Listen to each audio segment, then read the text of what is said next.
Salut à tous, c'est Antoine. Ça a été plus fort que moi. Je pensais attendre mon décompte, mais j'ai envie de donner mes premières impressions sur le nouvel album d'Iron Maiden, Senjutsu.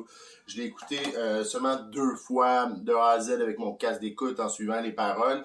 Donc, premières impressions, côté consistance, je trouve que c'est le meilleur album depuis Brave New World. Cela étant dit, en termes de chansons, là, coup de foudre, là, que vraiment dès la première écoute, j'ai été flabbergasté, si on peut dire ça comme ça. Il y en a moins, tu sais, comme sur Book of Souls, il y a eu Tears of a Clown, sur Final Frontier de Talisman, Matter of Life and Death, For the Greater Good of God, puis sur Dance of Death, la chanson titre. Donc une chanson qui vraiment, là, j'ai comme un crush dès la première écoute. Il y en a moins, mais je trouve que de A à Z, il s'écoute vraiment bien. Jusqu'à présent, ma préférée, c'est la chanson titre, Senjutsu. D'ailleurs, c'est une belle surprise côté style, inspiré du collectif Kodo japonais.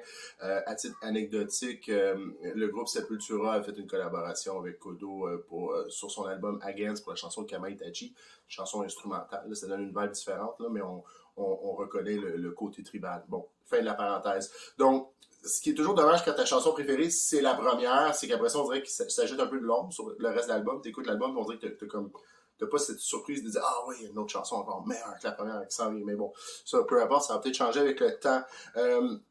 Sinon, côté déception, The Parchment, qui dure 12 minutes, tous les riffs sont vraiment bons. Ça aurait été potentiellement une de mes chansons préférées de l'album si elle avait duré 5 minutes de moins. Les répétitions, ça finit plus de finir. Je trouve ça vraiment dommage. Je sais que Steve Harris est dans une passe, et ce depuis le début des années 2000, même un peu avant ça, de longues chansons progressives, nous mettre dans une ambiance, nous raconter une histoire, etc. C'est cool, mais celle-là, je trouve qu'elle est juste trop longue, puis c'est dommage parce qu'il y avait vraiment beaucoup de bons trucs dans la tune. Sinon, tout le contraire, Hell on Earth, qui dure quand même 11 minutes, la toute dernière chanson de l'album, il y a une section que j'aurais cru que ça aurait été un refrain quand il dit I hope to see you on the other side of Hell on Earth, puis il répète Hell on Earth pendant quelques couplets, que je trouve vraiment très bonne, puis je pensais que ça allait revenir. Finalement, ça revient pas, c'est vraiment une chanson, tu sais, pour ce qui est des paroles qui passent d'un point A, qui s'en va à un point B, puis il n'y a pas de répétition. Puis ça, en ce sens-là, je trouve ça quand même vraiment très cool. Mais cette section-là, tu sais, une tonne de 11 minutes, j'aurais pu en prendre un petit peu plus pour réentendre cette section-là. Donc, tu sais, c'est tout le contraire de Parchment où j'aurais fait, OK, on coupe. Mais sinon, il y a la chanson Time Machine que j'attendais beaucoup parce que les collaborations Gers Harris sur les albums précédents, c'est souvent dans mes chansons préférées, surtout la fameuse collaboration qui a une intro acoustique.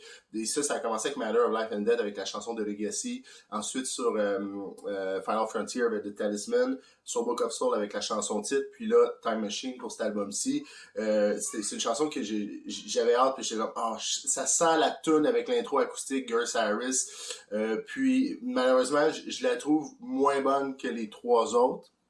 On reconnaît d'ailleurs, ça ressemble vraiment à l'intro de Talisman.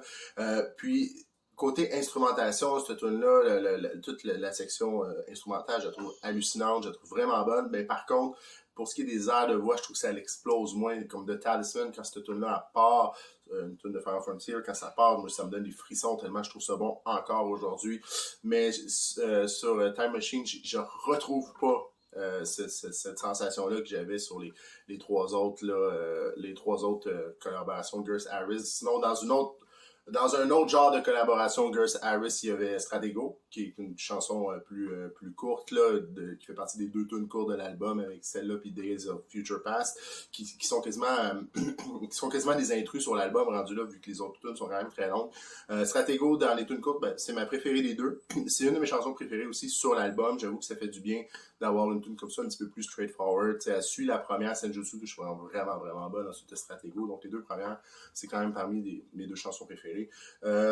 Sinon, il y a Darkest Hour, qui est la chanson qui ouvre le 2e CD, qui est quand même une belle surprise aussi, un côté un peu plus balade. Ça faisait longtemps qu'on n'avait pas fait. Bon, OK, il y avait eu Wasting Love sur Fear of the Dark, qui n'est pas une chanson que je trouve bien d'ailleurs. Puis, évidemment, à la fin de Dance of Death aussi, il y en avait une. Donc, une chanson, j'ai l'impression que ça va être, comme il dit en anglais, un grower. Je la trouve bonne, je la trouve pas hallucinante, mais je sens qu'en la réécoutant, je vais la trouver de plus en plus bonne. Donc, on dirait que ça sent ces choses-là, les paroles, c'est touchant. Puis, j'ai aimé aussi le sample audio qu'ils ont mis au début avec la mère. Donc, ça ouvre bien le 2e CD.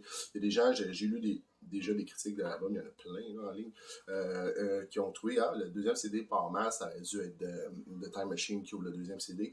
Mais moi, je suis pas d'accord, je trouve que ça ouvre vraiment bien le deuxième CD avec la mer, puis en tout cas, ça parle évidemment de la guerre, et tout ça. Un thème qui est quand même assez récurrent dans Iron Maiden de façon générale.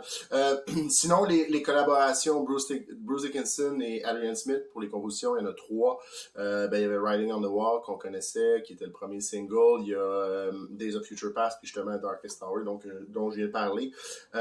Malheureusement, de façon générale, c'est souvent des chansons très, très, très mémorables, ces collaborations-là. Mais tu sais, là, je vais retourner vraiment dans le passé, mais tu sais, si on pense à Flight of Icarus ou qu'on pense à 2 Minutes to Midnight, c'est des collaborations Bruce Dickinson et Adrian Smith, c'est des chansons vraiment importantes, puis ça se détache un peu du style de Steve Harris comme ultra progressif.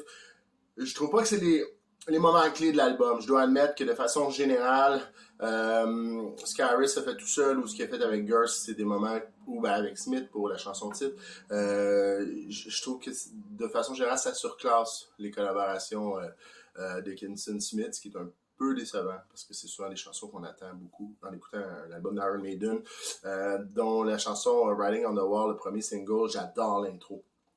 Toute l'intro instrumentale, je la trouve vraiment cool. C'est différent un peu, ça fait un peu Southern Rock, ce qui est vraiment pas des habitudes d'Iron Maiden. Mais le refrain le fait pas. Malheureusement, c'est le genre de tune, c'est une tune à refrain, puis tu fais un refrain catchy, tu vas chanter le point dans les airs, puis pour moi, le refrain, malheureusement, ne le fait pas. Donc, voilà, ça, c'était mes premières impressions de l'album après seulement 2 écoutes. C'est sûr que je vais en faire vraiment beaucoup d'autres. Je suis vraiment pas prêt à faire un classement des tunes. La seule chose que je suis prêt à dire, c'est que la chanson titre, c'est ma préférée, puis je sais pas si ça va changer. Donc, c'est ça. Tous les geeks d'Iron Maiden, je sais qu'il y a beaucoup, beaucoup de gens justement qui font des vidéos, qui écrivent des articles, qui font des reviews de l'album. Une discussion de plus, on se tanne pas. Donc, sur ça, passez une bonne journée. Merci.